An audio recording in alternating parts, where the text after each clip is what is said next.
자, 오늘 이제 수요일 아침 새벽에 마태복음 13장 1절로 58절 말씀을 통해서 이제 예수님께서 12장에서 이제 바리새인들이 예수님을 메시아로 인정하지 않고 예수님의 말씀을 받아들이지 아니하므로 이제 제자들에게 천국 비유를 7가지로 말씀합니다. 하나님 나라의 비밀입니다. 자, 오늘 저는 나와 여러분이 이 새벽에 천국에 대한 비밀을 알면, 천국의 가치를 알면, 예수님이 지금 제자들에게 이걸 얘기하는 거예요. 너희들이 지금까지는 보지 못했고 듣지 못했고 알지 못했지만 내가 너희들에게 알려주는 이 천국의 비밀을 알면 너희는 이제 천국의 제자 서기관이 되라. 지금 마지막에 53절에 말씀하시잖아요. 자, 그래서 너희들은 옛것 율법과 새것 복음을 가르치는, 많은 사람들에게 전하는 천국 제자의 서기관이 되라, 이런 거예요. 그래서 오늘 천국 비유 7가지는 우리가 이미 듣고 알고 있지만 다시 한번 예수님이 제자들에게 이 하나님 나라의 비밀을 7가지 비유로 설명하셨다는 거예요. 첫 번째는요, 씨 뿌리는 비유죠. 자, 잘 아시는 것처럼 씨는 말씀입니다. 밭은 우리의 마음밭입니다. 하나님의 말씀을 어떻게 받느냐가 천국이 결정이 된다는 뜻이에요. 하나님의 말씀을 받는데 받자마자 빼앗기고 잃어버리면 돌밭이고, 말씀을 듣고 기쁨은 경험했지만 그 말씀을 뿌리가 없기 때문에 말씀을 순종하지 못한 것은 돌짝밭이고,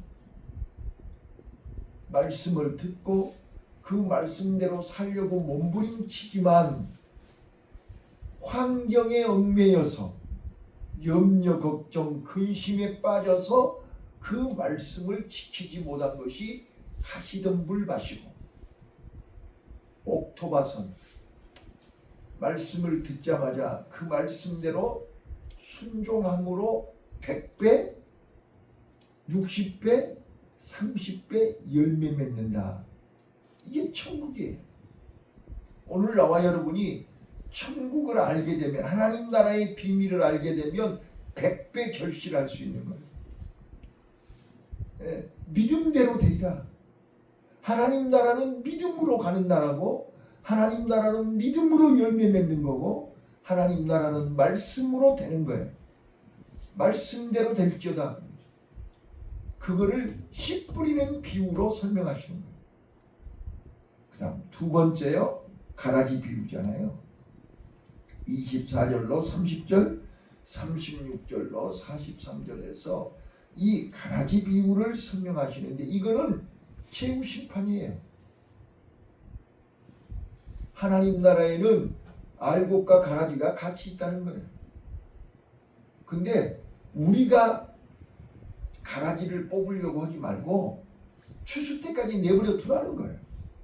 그러면 하나님이 알곡은 곳간에, 가라지는 꺼지지 않는 불에 던진다. 이게 두 번째 가라지 비유의 비밀이에요. 하나님 나라에는 언제든지 알곡과 가라지가 같이 있어요. 의인과 악인이 같이 있어요. 그래서 우리는 양과 염소의 비유를 통해서 양 우리의 염소가 있어야 돼요. 없으면 안 돼요. 왜요? 그 염소 때문에 양이 잘 자랄 수 있기 때문이에요. 자, 세 번째 비유예요.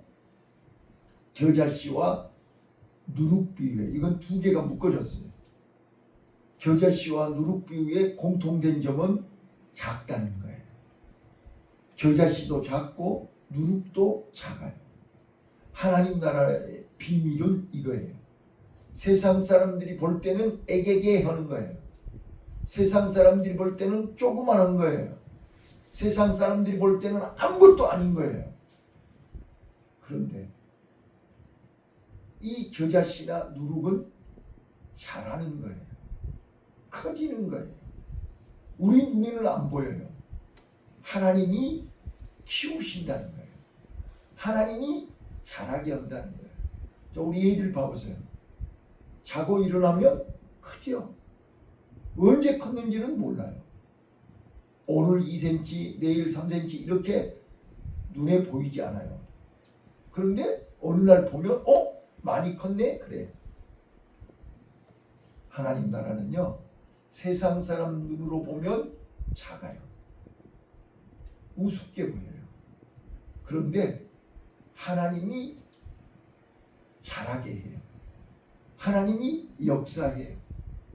근데 어느 날 겨자씨가 큰 나무가 돼 있고 누룩이 온 빵을 다 부풀게 해버려요. 이게 하나님 나라의 비밀입니다. 나와 여러분은 작게 보이고 약하게 보이고 우습게 보이지만 내 안에 하나님이 계시고 내 안에 말씀이 있고 내 안에 성령이 역사하시며 온 땅을 변화시키는 능력의 주인공이 될 줄로 믿습니다. 그래서 겨자씨 비유에서 누룩의 비유에서 우리에게 주는 교훈이 있어요. 지금 작다고 낙심하지 마라. 지금 적게 보인다고 해서 우습게 보지 마라. 그 안에 하나님이 계시고 그 안에 말씀이 있고 그 안에 성령이 역사하시면 겨자씨가 자라서 큰 나무가 돼서 공중의 새들이 거기 와서 깃든다는 것을 기억하시기를 바라요. 그 다음에 이제 네 번째, 이제 다섯 번째 비유죠. 다섯 번째, 여섯 번째 감추인 보화와 값진 진주의 비유가 44절부터 46절까지 나와요. 근데 이 두 비유의 공통된 점이 뭐예요? 감추인 보화를 발견했고 진주를 찾았다는 거예요. 여러분, 하나님 나라는요, 가만히 있으면 저절로 아는 게 아니에요. 찾아내야 돼요. 진주를 구하러 온 장터를 다녀야 돼요. 우리는 하나님 나라를 가만히 있으면 저절로 주는 줄로 아세요. 구원이 가만히 있으면 저절로 옵니까? 아니요. 천국은 침노하는 자가 뺏는다고 했어요. 절대로 구하라, 찾으라, 두들겨라.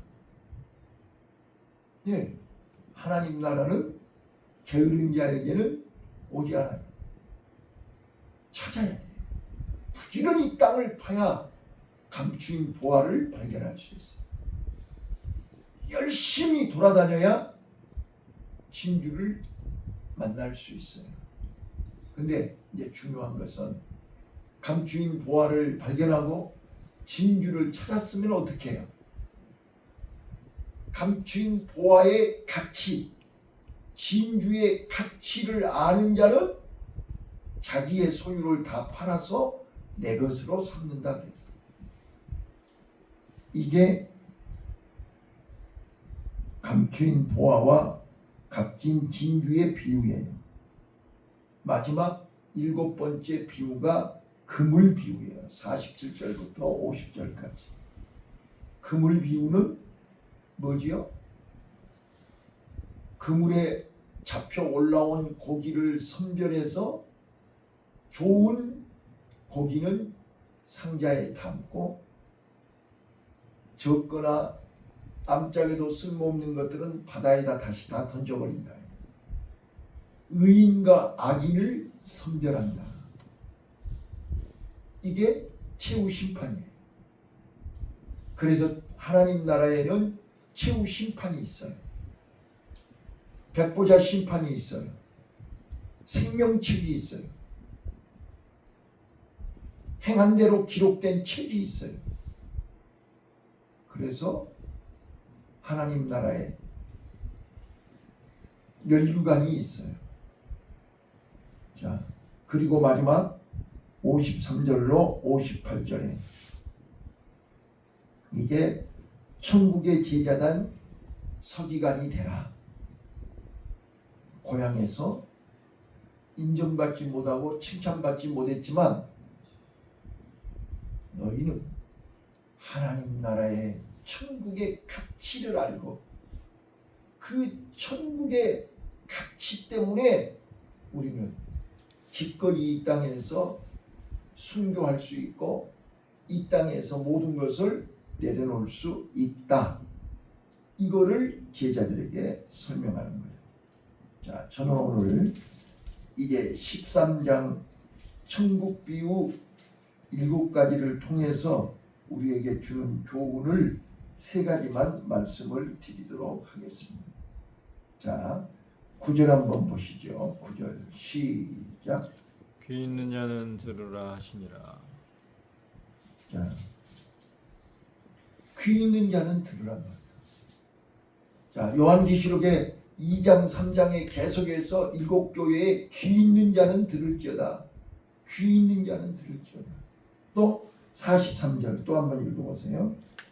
예수님이 또 한번 얘기하세요. 43절 시작. 그때의 의인들은 자기 아버지 나라에서 해와 같이 빛나리라. 귀 있는 자는 들으라. 네. 제가 요한계시록 강의할 때도 말씀드렸지만 귀 없는 사람도 있나요? 다 귀 있어요. 근데 왜 예수님은 귀 있는 자는 들을지어다 그러는 거예요? 마귀는, 뱀은 귀가 없어요. 그래서 악한 영은 말씀을 듣지를 않아요. 말씀 듣는 걸 제일 싫어해요. 귀가 없으니까. 그래서 마귀에게 종노릇하고 마귀에게 속한 자들을 향해서 귀 있는 자는 들을지어다 이렇게 얘기하는 거예요. 자, 오늘 우리는 이 새벽에 하나님 나라의 비밀을 들으시기를 바라요. 천국의 비유를 깨달으시기를 바라요. 자, 의인은 하나님 나라에서 해와 같이 빛나리라. 자, 저는 오늘 천국 비유 7가지를 통해서 귀 있는 자는 3마디를 들으셔야 돼요. 첫 번째요. 따라서 해봐요. 내 마음밭을 점검하라. 내 마음밭을 점검하라. 예, 귀 있는 자는 자기 마음밭을 점검하셔야 돼요. 길가와 같은 밭인지 돌짝 밭인지 가시덤불 밭인지 옥토인지 자기 마음밭을 점검하라는 예수님의 말씀을 들으라. 그래서 하나님의 말씀이 꿀송이보다 달아야 되는 거잖아요. 하나님의 말씀이 내 입에 꿀송이보다 달아야 돼요. 그래야 그 말씀이 내 안에서 열매를 맺지요. 아무리 좋은 음식도 억지로 먹으면 배탈 나죠. 즐겁게 먹으면 내 몸에서 소화가 돼요. 하나님의 말씀은 천국입니다. 하나님의 말씀은 나를 변화시킵니다. 하나님의 말씀은 나로 하여금 천국의 열매를 맺게 합니다. 그래서 우리는 이 예언의 말씀을 읽는 자와 듣는 자들과 지키는 자들이 복이 있습니다. 이게 씨 뿌리는 비유가 우리에게 주는 첫 번째 교훈입니다. 내 마음밭을 점검해야 됩니다. 말씀이 문제가 아니고 말씀은 천국의 말씀이라니까요. 하나님의 말씀이라니까요. 씨는 하나님의 말씀이에요. 그 씨가 어디에 떨어졌느냐가 중요한 거예요. 내 마음밭이 옥토가 되면 100배로 결실합니다. 60배로 결실합니다. 30배로 결실합니다. 두 번째, 귀 있는 자는 들을지어다. 두 번째, 겨자씨 비유와 누룩 비유, 그 비유를 통해서 우리에게 주는 교훈이 뭐라 그랬습니까? 작다고 낙심하지 마라. 작다고 가볍게 여기지 마라. 작다고 포기하지 마라. 겨자씨와 누룩은 작지만 하나님이 사용하십니다. 예수님이 말씀하십니다. 성령이 역사하십니다. 순식간에 변화가 일어납니다. 기적이 일어납니다. 놀라운 일이 일어납니다. 그래서 천국 비유는 하늘나라의 비밀입니다. 이걸 경험하셔야 됩니다. 여러분, 예수님이 말씀하셨잖아요. 너희들이 잠잠하면 이 돌들을 명하여 소리 지르게 한다 그랬어요. 예수님이 마음만 먹으면, 예수님이 개입하시고 함께 하시면, 예수님이 역사하시면 능치 못할 일이 없습니다. 오늘 우리는 천국 비유를 통해서 이 믿음을 소유해야 됩니다. 풍랑을 보고 무서워 물에 빠지는 베드로를 향하여 믿음이 적은 자여 왜 의심하느냐? 왜 우리는 예수님의 능력을 의심하는 거예요? 왜 우리는 예수님의 능력을 못 믿는 거예요? 우리는 예수님을 믿는다고 하면서 자기를, 귀 있는 자는 자기 마음을 점검하랍니다. 그리고 우리는 내 믿음을 점검해야 됩니다. 내 믿음이 적은 자인지, 내 믿음이 큰 자인지. 해당장, 야이로, 백부장, 그들은 믿음이 큰 자였습니다. 오늘 우리는 이 새벽에 천국 비유를 통해서 다시 한번 우리의 믿음이 큰 자가 되시기를 예수님 이름으로 축원합니다. 하나님 나라는 지금도 하나님이 조용히 일하고 계십니다. 작업하고 계십니다. 겨자씨가 나도 모르는 사이에 쑥쑥 자라고 있습니다. 누룩이 지금 퍼져가고 있어요. 어느 날 확인해 보세요. 내가 얼만큼 자랐는지, 누룩이 얼마만큼 퍼졌는지. 지금 더디다고, 지금 작다고 실망하지 마세요. 하나님 나라는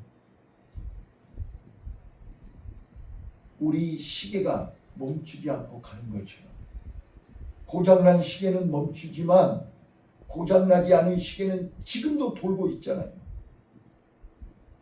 하나님의 시계는 지금도 돌고 있다니까요. 하나님의 역사는 지금도 일하고 계신다. 그래서 절대로 실망하거나 낙심하지 말라는 소망 가운데 오늘 또 말씀을 붙들고 승리하시기를 바랍니다. 마지막 세 번째입니다. 감추인 보화와 진주장사의 비유를 통해서 우리에게 말씀하시는 귀 있는 자는 들으시기 바라요. 천국의 가치를 깨달으셨나요? 천국의 가치를 보셨나요?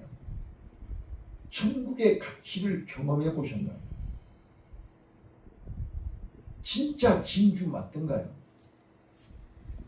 맞으면 내 전부를 걸어야 됩니다. 그래서 제자들은 배와 그물을 버려두고 예수님을 따를 수 있었습니다.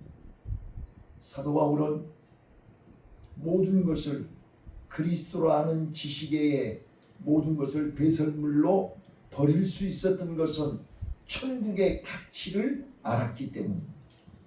예수님에 대한 가치를 알았기 때문입니다.